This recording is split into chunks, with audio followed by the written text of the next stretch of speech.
దేవాలయం చేరుకోవాలంటే తప్పనిసరిగా వాగు దాటాలి. దానికి 2 మార్గాలు ఉన్నాయి, అందులో ఇది సులువైన మార్గం. గుడి ముందు కూడా నీరు ప్రవహిస్తుంది, చాలా జాగ్రత్తగా వెళ్ళాలి, లేదంటే జారి పడిపోతాం.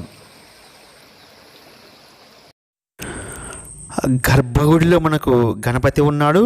అదేవిధంగా శివలింగం 5 ముఖాలు కలిగి ఉంటుంది, అంటే 4 దిక్కులకు 4 ముఖాలు, ఊర్ధ్వముఖం ఒకటి. సప్తమాతృకల విగ్రహాలు కూడా మనం చూడవచ్చు ఇక్కడ. దీనిని యమకోదం అంటారు. అందులో నుంచి జారుకుంటూ వెళ్తే సంతానం కలుగుద్దని ఇక్కడ భక్తుల నమ్మకం. కుంతీదేవి ఒళ్ళో కూర్చున్న భీముడిగా అక్కడ పూజారి చెప్పడం జరిగింది. ధ్వజస్తంభం దేవాలయానికి చాలా దూరంలో ఉంటుంది.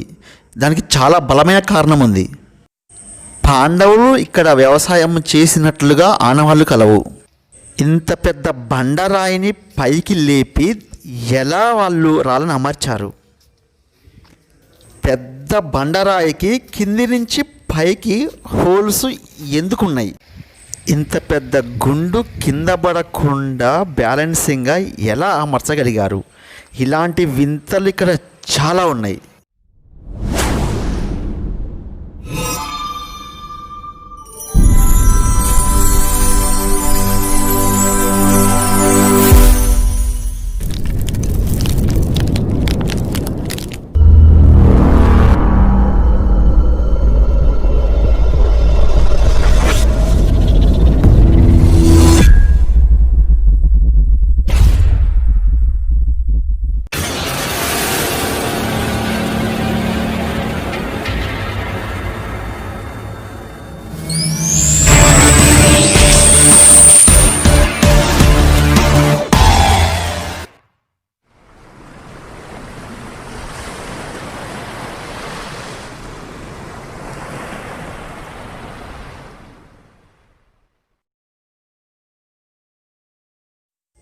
శ్రీ భీమేశ్వర దేవాలయం సంతాయిపేట చేరుకోవాలంటే హైదరాబాద్ నుంచి కామారెడ్డి 117 కిలోమీటర్లు, కామారెడ్డి నుంచి తాడ్వాయి 10 కిలోమీటర్లు, తాడ్వాయి నుంచి సంతాయిపేటకు 11 కిలోమీటర్లు.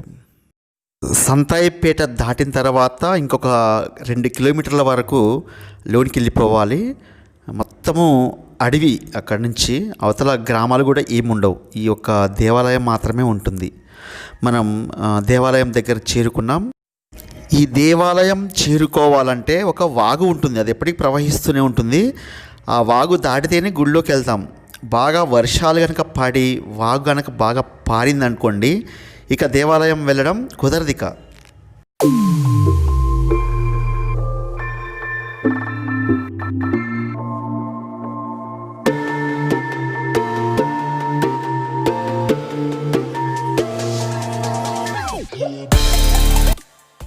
మనము గుడి చేరుకోవాలంటే 2 విధాలుగా ఈ యొక్క వాగును దాటొచ్చు. ఒకటేమో ఇది మనం చూపిస్తున్నది, ఇది కొంచెం తిరిగి వెళ్ళాలి. ఇంకొకటేమో అక్కడ మనకు గుడి కనిపిస్తుంది కదా, గుండు పక్కన గుడి ఉంది కదా, అంత దూరం నడిచి వెళ్ళి అక్కడి నుంచి వెళ్ళొచ్చు. కాకపోతే నీరు చాలా ఉధృతంగా ఉంటుంది, పాకురు పట్టి జారుతుంది, చాలా ప్రమాదకరం అది. అందుకే ఆ 2 మార్గాల గుండా నేను ఇప్పుడు చూపిస్తున్నటువంటి మార్గం ఎంచుకున్నాను.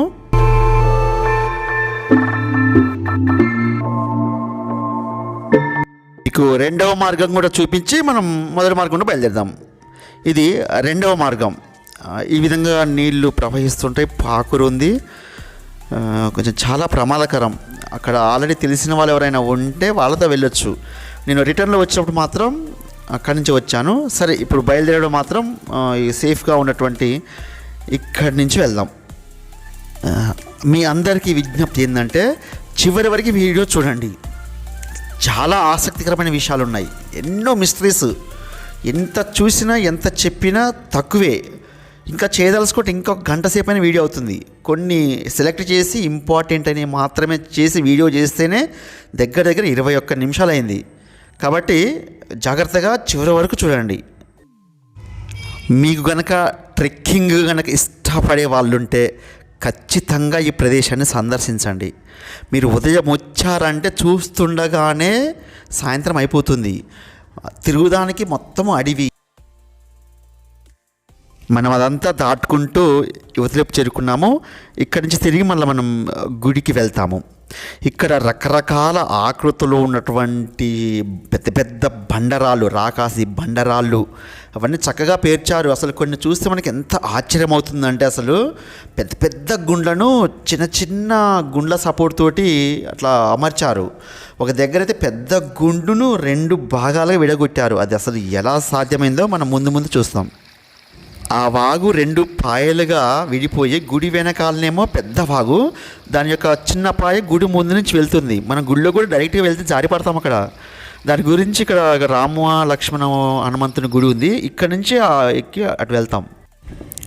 గుడి చాలా అందంగా పటిష్టంగా నిర్మించారు. వాటికి వేసిన రంగులు కూడా ఈ మధ్య కాలంలో వేసిన రంగులు చాలా ఆకర్షణీయంగా మంచిగా వేశారు.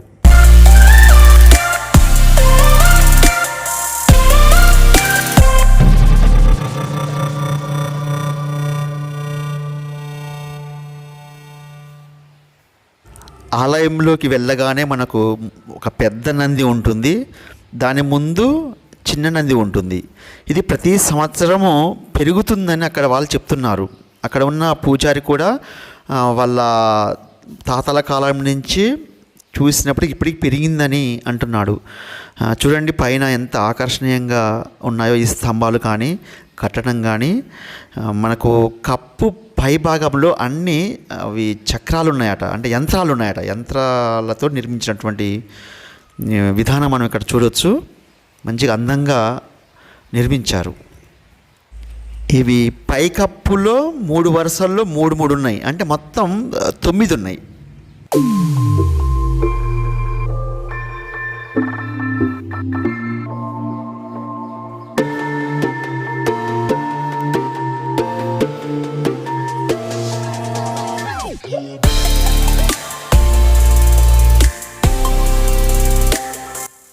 ఇక స్వామివారిని దర్శనం చేసుకుందాం. ఇక్కడ మూలవైపు గణపతి, మధ్యలో ఉన్నటువంటిది మన భీమేశ్వర శివలింగం. ఈ శివలింగం ప్రత్యేకత ఏంటంటే మనకు 4 ముఖాలు కలిగి ఉంటుంది. 5 ముఖాలు అంటే 4 దిక్కులు 4 ముఖాలు, ఊర్ధ్వముఖం 1, 5 ముఖాలు కలిగి చతురస్రాకారంలో ఉంటుంది. ఎక్కడైనా శివలింగం అంటే మనకు గుండ్రంగా కనిపిస్తుంది, గోళాకారంగా, కానీ ఇక్కడ మనకు పంచముఖాలతో కలిగి ఉంటుంది. ఇది మొత్తం గుహలో రాయి కింద ఉంటుంది. ఆ రాయి కూడా పాము పడగ ఆకారంలో ఉంటుంది. ఇది భీముడు ప్రతిష్ఠించినటువంటి శివలింగం. మొదట్లో ఈ గుండు కింద మాత్రమే దేవాలయం ఉండేది. తర్వాత వచ్చినటువంటి రాజుల పాలనలో బయట ఉన్నటువంటి గుడి నిర్మాణం జరిగింది.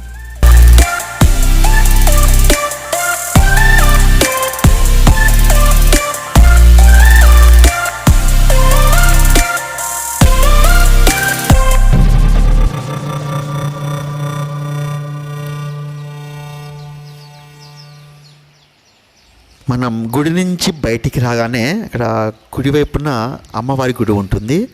మనకు చుట్టూ ప్రకృతి కానీ నీరు కానీ అందమైన గుండ్లు చెట్లు బాగున్నాయి. ఇప్పుడు మనం అమ్మవారు లోనికి వెళ్ళి అమ్మవారిని దర్శనం చేసుకుందాం.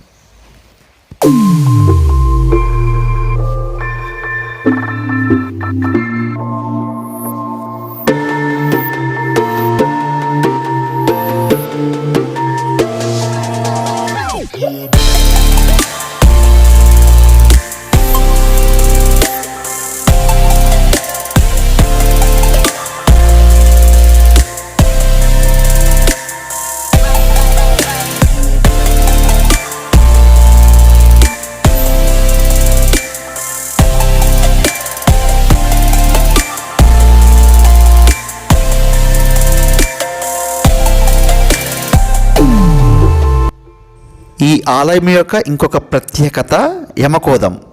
ఇది 2 బండరాల కింద ఉంటుంది, పైన ఇంకోటి కప్పు లెక్క ఉన్నది, మధ్యలో సందు ఉంటుంది. దాని కింది నుంచి అలా దూరుకుంటూ వెళ్ళిన వాళ్లకు సంతానం కలుగుద్దని ఇక్కడ భక్తుల నమ్మకం. ఇప్పుడు నేను అందులో నుంచి జారుకుంటూ వెళ్తున్నాను.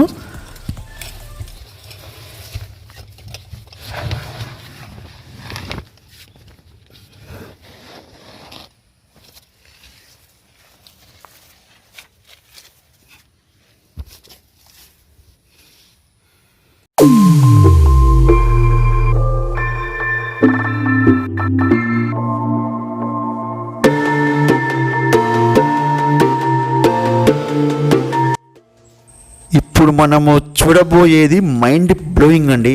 ఎందుకంటే ఈ పెద్ద గుండుకు కింది నుంచి పైకి అలా ఒక హోల్ ఇట్లా చెక్కారు. మనం నిల్చోవచ్చు, అంత పెద్దగా ఉంటుంది. ఇది ఒక్కటే కాదు, ఇదే గుండుకు మళ్ళీ మనం పక్కన కూడా 3 ఉంటాయి.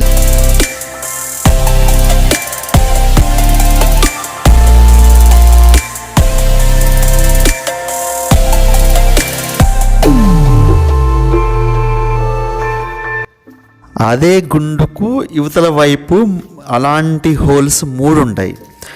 అక్కడ ఉన్న పూజారి ఏమంటున్నాడంటే భీముడు ఇక్కడే జన్మించాడని. భీముడి యొక్క తల్లి కుంతిదేవి ఆ నొప్పులు భరించలేక అలా తలతో కొడితే ఆ రంధ్రాలు ఏర్పడినట్టుగా అక్కడ ఉన్న పూజారి చెప్పడం జరిగింది. దీని గురించి ఇంకో కథ కూడా ఉంది. భీముడు అక్కడ ఉన్న శివలింగాలని ప్రతిష్ఠిస్తున్నప్పుడు పెద్ద పెద్ద బండరాలని లేపేవాడు. అయితే తన తల్లికి ఏమని చెప్పినాడంటే వెనక్కు అసలు చూడవద్దు, అలానే వెళ్ళిపో అని చెప్తే ఆమె కొద్ది దూరం వెళ్ళిన తర్వాత ఏమవుతుందంటే తన కొడుకు రోజు ఏం చేస్తున్నాడు ఇక్కడ అని వెనక్కు చూస్తుంది. చూడగానే ఒక్కసారిగా భీముడు అక్కడ శిలగా మారిపోయినట్టుగా అది చూసి తట్టుకోలేని కుంతిదేవి తన తలని అక్కడ బండరాతి కొట్టడం వల్ల అవి ఏర్పడ్డాయని అక్కడున్న స్థానికులు ఇంకో కథ చెప్పడం జరిగింది. మనకు మధ్యలో ఉన్నటువంటి హోల్లో ఇవి చిన్న చిన్నగా 5 ఒక నున్నటి గుంటలు ఉన్నాయి. అవి ఏ విధంగా ఏర్పడినప్పటికీ ఇలాంటి నిర్మాణాలు మాత్రం, అంటే గుండు కింది భాగం నుంచి పైకి చెక్కడం అనేది మనం ఆ విధంగా ఏర్పడడం అయితే ఎక్కడ చూడం, ఇక్కడ మాత్రమే కనిపిస్తుంది.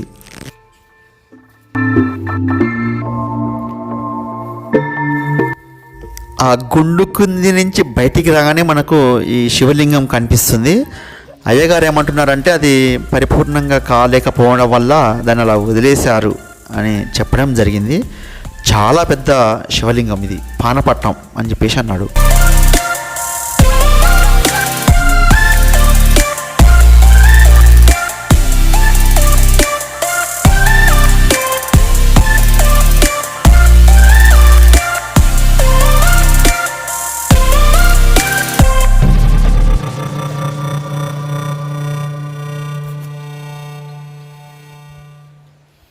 ఇవి సప్తమాతృక విగ్రహాలు. వారి వాహనాలు కూడా వాళ్ళ పాదాల దగ్గర చూడొచ్చు మనము. ఇది మొత్తము లేదనుకుంటా, పగిలినట్టుగా కనిపిస్తుంది మిగిలిన భాగం మనకు.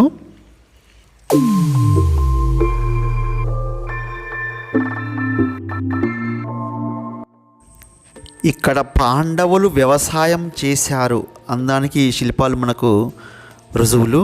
మనకు మధ్యలో ఉన్నది భీమశంకరుడు. అంటే ఇక్కడ భీముని పేరుతోటి భీమేశ్వరాలయం ఏర్పడింది కాబట్టి అతన్నే మధ్యలో చూపించారు. మనకు పంచపాండవులను చూడవచ్చు అక్కడ. క్షేత్రపాలకుడు భైరవ స్వామి.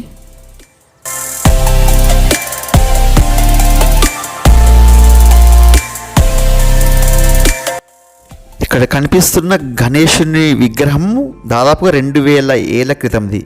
మనకు గణేశుడికి జంజం ఉండదు, జంజం ప్లేస్లో పాము ఉంటుంది.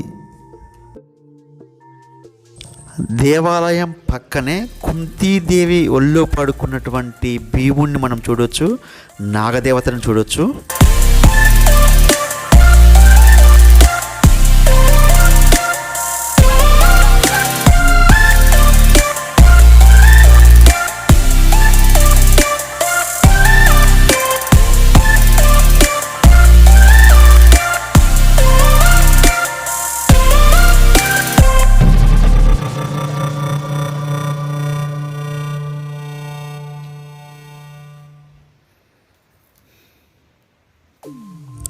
గుడికి ఎదురుగానే రామ లక్ష్మణ హనుమంతులు ఒక గుండుకి చెక్కారు వీరిని.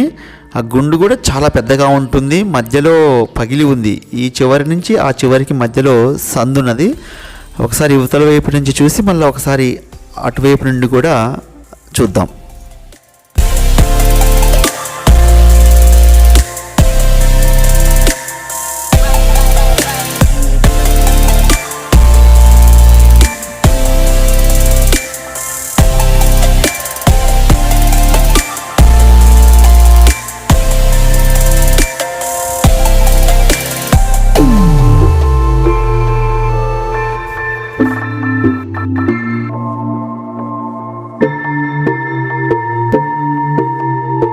ఇది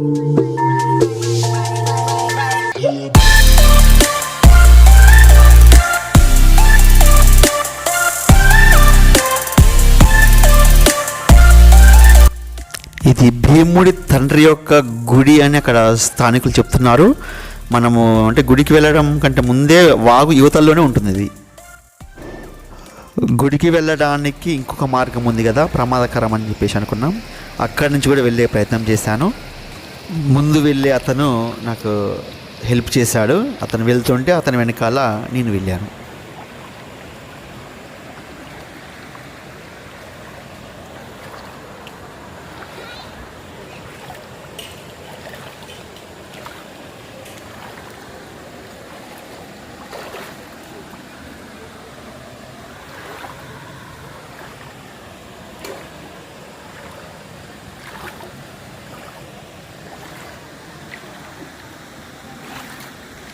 వాగు అవతలికి చేరుకున్నాను.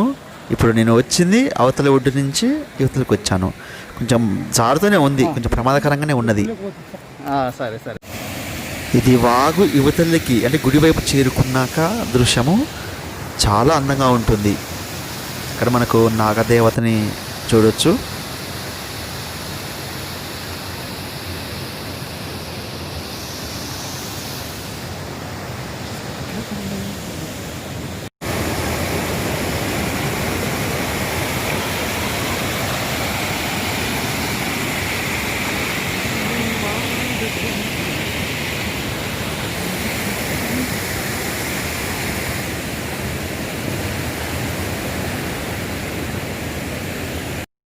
ప్రవహిస్తున్నటువంటి వాగు పేరు భీమేశ్వర వాగు. అదేవిధంగా ఆ నది ప్రవహిస్తున్న కొద్ది దగ్గర కొన్ని నీళ్లు ఆగుతాయి, నిల్వ ఉంటాయి. దాన్ని భీమేశ్వర గుండం అంటారు. అది చూద్దాం.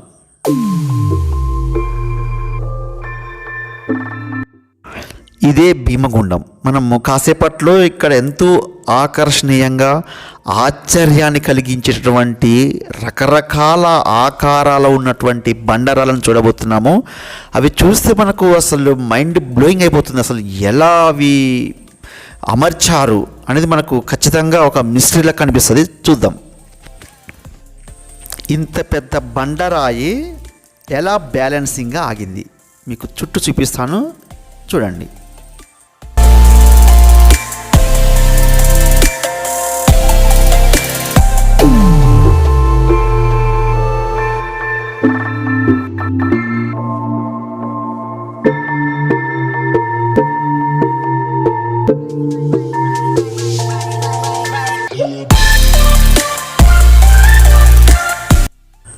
ఇది ధ్వజస్తంభం. ధ్వజస్తంభం ఎక్కడైనా దేవాలయం ముందే ఉంటుంది, కానీ ఈ ధ్వజస్తంభం దేవాలయానికి చాలా దూరంగా ఉంటుంది. దానికి ఒక బలమైన కారణం ఉంది. ఒకసారి ఈ దేవాలయం ఎంత దూరం ఉందో చూడండి. అక్కడ ముందు ఒక నీళ్ళపై ప్రవహిస్తుంది కదా, ఆ ప్రవాహానికి ఇది చాలాసార్లు కింద పడి కొట్టకపోయిందట. అప్పటి నుండి దీన్ని దూరంగా తీసుకొచ్చి ఇక్కడ పెట్టారు. అప్పటి నుంచి ఇక సమస్య రాలేదు. ఇక ఇప్పుడు మనం వెళ్తున్నటువంటి ఈ గుహ లాంటి ప్రదేశం ఉన్న గుండు ఉంది కదా, ఇది చాలా ఆశ్చర్యాన్ని కలిగిస్తుంది. జస్ట్ ఒక కాసేపట్లో మీరు చూస్తారు ఎందుకు ఆశ్చర్యం అనేది.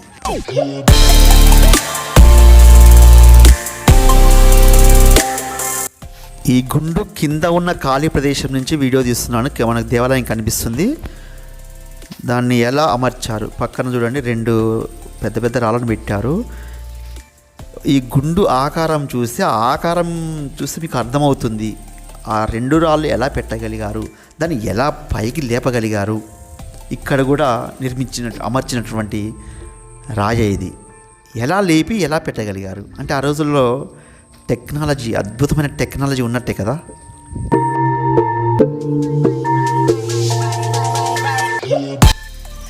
ఈ రాయిని చూడండి, ఇది ఒక రకమైనటువంటి ఆకారంలో ఉంది. ఇది కూడా ఎలా నిలబడిందో మనకు ఒక మిస్టరీనే.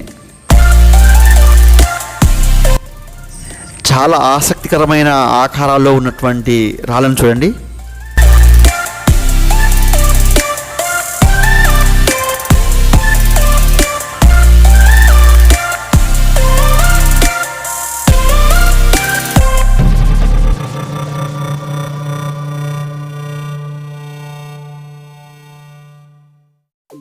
ఇలాంటి వింత అయిన ఆకారాలు, గుహలు లెక్కలేవు. అక్కడ ఎవరైనా అన్వేషించవచ్చు. పూజారి ఏమంటున్నాడంటే, ఇక్కడ ఎంతోమంది యోగులు ఇక్కడికి వచ్చి తపస్సులు చేసుకునేవారు, యజ్ఞాలు చేసుకునేవాళ్ళు, అవన్నీ వారి కోసం నిర్మించినవి, వాళ్ళు ఇక్కడ నివాసం ఉన్నారు అని చెప్పడం జరిగింది. ఇప్పుడు మీకు చూపిస్తున్న గుహలు అన్నీ కూడా వేరువేరే, ఏ ఒక్కటి కూడా రిపీట్ కాలేదు. వర్షాకాలం కావడం వల్ల ఇలాంటి ఆకారాలు ఇంకా చెట్లలో ఉండిపోయాయి. అవి మొత్తం చూడలేకపోయాను.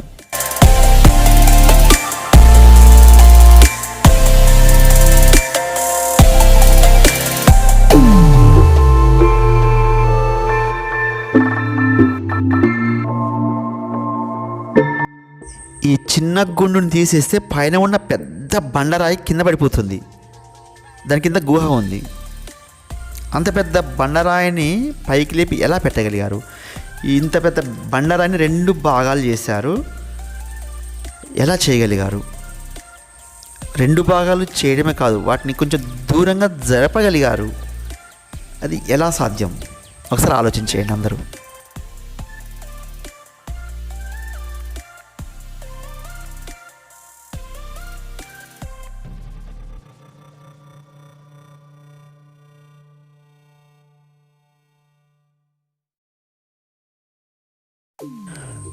మనకు అక్కడ దూరంగా ఉన్నటువంటి బండలు, అక్కడ గోడలకు ఉన్న నిర్మాణం ఏంటంటే, ఒకప్పుడు దేవాలయం చుట్టూ కూడా ప్రహరీ గోడ వల్లే ఉండేది అని పూజారి చెప్తున్నాడు. అప్పట్లో ఇక్కడ ఇనుము వ్యాపారం జరిగేదట. ఇప్పుడు సంతాయిపేట అనే పేరు ఉంది కదా, ఐ అంటే ఇనుము, సంత అంటే సంత అనమాట. సంత ఐ పేట అంటే ఇనుము కొనుగోలు చేసే ప్రదేశం. ఇక్కడ వంట చేసుకున్నానికి మంచి అనుకూలమైన ప్రదేశం. ఎంతమందైనా వచ్చి వంట చేసుకోవచ్చు. ఇవన్నీ కూడా వచ్చిన భక్తులు వంట కోసం ఏర్పాటు చేసుకున్నటువంటి పొయ్యి అనమాట. అవి పొయ్యిలు. చాలా విశాలమైన ప్రదేశం ఉంటుంది. కట్టెలు కూడా మనకు బాగా లభిస్తాయి. ఇంత వర్షాకాలంలో కూడా ఎండు కట్టెలు అక్కడ చాలా ఉన్నాయి. అంటే మనం వస్తువులు తెచ్చుకొని ఇక్కడ వండుకొని ఉండొచ్చు.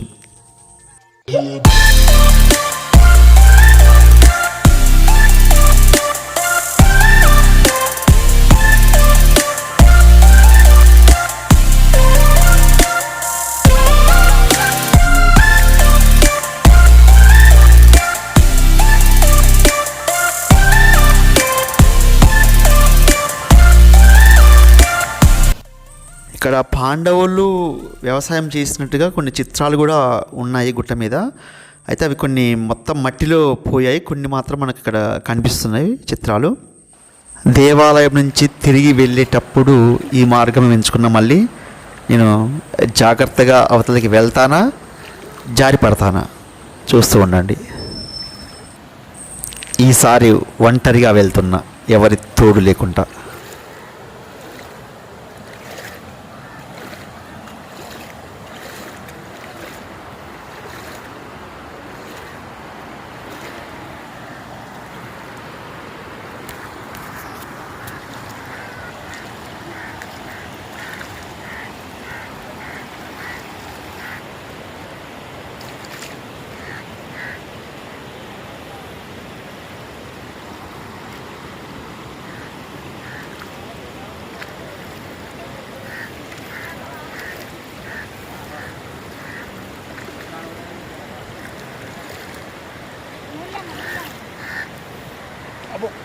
అమ్మా బయటపడ్డా.